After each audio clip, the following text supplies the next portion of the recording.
na krv, da vapijem, Isuse, čisti me tako zmazanoga, prljavoga kakav jesam. Ti znaš koliko sam prljav, nečist. Ti me čisti, da bude tako čist kako bi me ti htio imati. Zato ja volim u tim trenucima se malo zadržati. Vjerojatno mi neke zamjere, pogotovo kolega, svećenici. Ali bi volio u tim trenucima biti satima. Satima. To radi vremena nije moguće satima, ali barem pokušam koji trening, da se posvijestimo da je u svetoj misiji to najvažnije.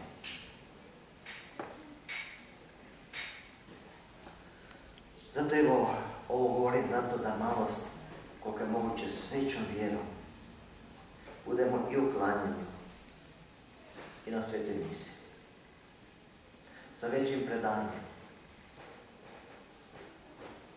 Da jednostavno budemo s ljubavlju tu prisutni, sretni, što neko vrijeme možemo darovati samo za Isusa, Euharistijsku. Ja sam imao primjer tamo, na onoj župi spomenutoj, čovjeka koji je, neko bi rekao, potrošio vrijeme na Isusa Euharistijskoga,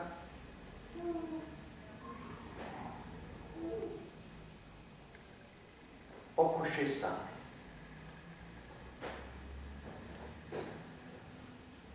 Treba je barem pola sata da je se spremio. Na poljoprivredi kako je radio, barem pola sata. Pola sata da došao do mjesta odakle je išao prijevoz, jer nisam išao izvan svoje župe, da se ne bi punili susjedni župnici, nego po svojoj župi sam znao mogu to učiniti, ali kako je bio i susjedne župe i htio još u tjednu ići na misu i klanjanje, onda mu je trebalo pola sata do tamo, gdje je bio rup moje župe, granica. Dakle, to je već 1 sat. 1 sat sam skupljao ljude, dakle bio je u vozilu. Bili smo, dakle, misa i klanjanje oko 2 sata trajalo. To je 4 sata. 1 sat nazad vožnje i pola sata do doma i da se raspremi, dakle, još ide dalje, dakle, evo, to je bilo oko 6 sati, barem je on žrtvovao za Isusa Euharistijskog. Jasno, kad je to radio s ljubavlju, rekao sam, milost je primao. I zato mi je žao kad ljudi olako, dakle, propuste misu, klanjanje, kad se ne daju truda. Pa neki koji teže hodaju, ne govori, da vas i noge bole zato što ste išli pješice do crkve i nazad. Budite sretni. Da malo nešto pretrpite za Isusa, on je toliko trpio za nas. Budite sretni. A ne da već moramo to, Bože, ništa nas ne smije boljeti. Evo pa malo poticajno bit će dovoljno. Sad ćemo jednu pjesmu i dalje još malo biti u klanjanju, poslije pjesme malo u tišini, kako bi se mogli na toj jednoj razini sresti s Isusom. U tišini, svaki na svoj način. Mi smo jedinstvene osobe, neponovljive, originalne.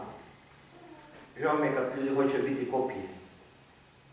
Ne, dobri Bog nas je stvorio originalno. Ima i originalne poticaje u nama. Zato kada smo sami s Isusom, tada možemo na svoj način biti sjedinjeni s njime, kako niko drugi nije. Na svoj način, jedinstven. Evo pa kroz neko vrijeme šutnji, nakon pjesme, nastavimo onda svoje srce otvoriti i jednostavno biti kao na jednom svetom sunčanju.